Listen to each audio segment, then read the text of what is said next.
I must have seen that Star Wars poster a million times, but on this highway from Gallup, out of my element and surrounded by brush-covered mesas, I could almost make myself see it through fresh eyes. The kid in white robes appears to be holding some sort of flashlight to the sky. A young woman in strange hair buns holds a gun and poses by his side. Behind them looms a giant gas mask face with dead eyes and a samurai helmet. What a strange dream this movie must be. Just inside town is the Navajo Nation Museum, which spent the past 3 years persuading Lucasfilm to collaborate on this adaptation of Star Wars. I had to wonder why they persisted so long instead of choosing another translation project. And then I walked into the office of the museum director, Manuelito Wheeler, and saw a shelf full of Boba Fett figurines taking pride of place.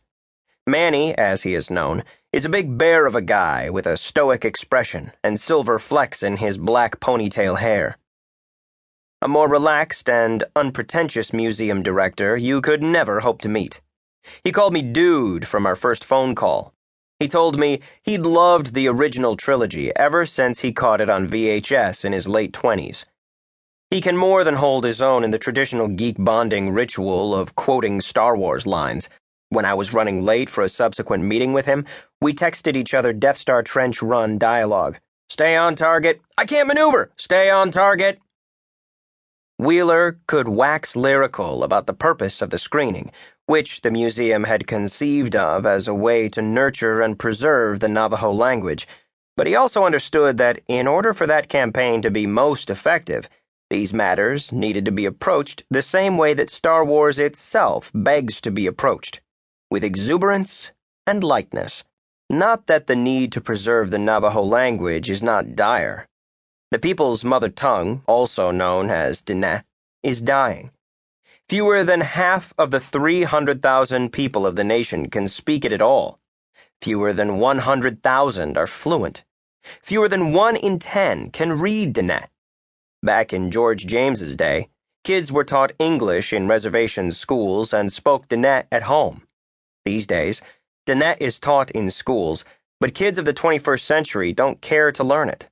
Why bother when English fills their smartphones, tablets, and TVs? We're know-it-alls now, Wheeler sighed. We need to reinvent ourselves. What the next generation of Diné needed, he figured, was exactly what George Lucas felt the youth of the 1970s needed.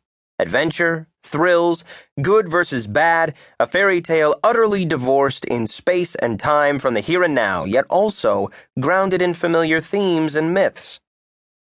The story Lucas labored over for years was in many senses a product of its time and the eras that had preceded it, but the dream he captured on celluloid turned out to be utterly malleable and exportable. Star Wars might just have the power to make Diné cool again.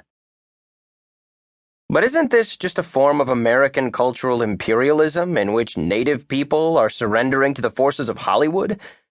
Wheeler has 2 words for that notion. Come on, dude! Star Wars is not Hollywood. It is the brainchild of a staunchly independent, Hollywood-hating filmmaker in Marin County who recruited a bunch of young countercultural visual effects guys in a Van Nuys warehouse. The villain of this fairy tale, the Empire, was inspired by the U.S. military in Vietnam, the Ewoks by the Viet Cong, the Emperor by President Nixon. The fairy tale was charmingly benign enough to mask that fact, and now every culture around the planet, whether embattled or entitled, sees itself in the Rebel Alliance. But the subversive story was there from the moment Lucas sat down to write his first draft. Star Wars has got a very, very elaborate social, emotional, political context that it rests in, Lucas said in 2012. But of course, nobody was aware of that. And there's another reason for the Navajo to embrace Star Wars more than most cultures. There's something spiritual going on here, Wheeler says. He points out that Joseph Campbell, the giant of global mythology, steeped himself in Navajo culture. That was the subject of Campbell's first book, Where the Two Came to Their Father, 1943, published 3 years before The Hero with a Thousand.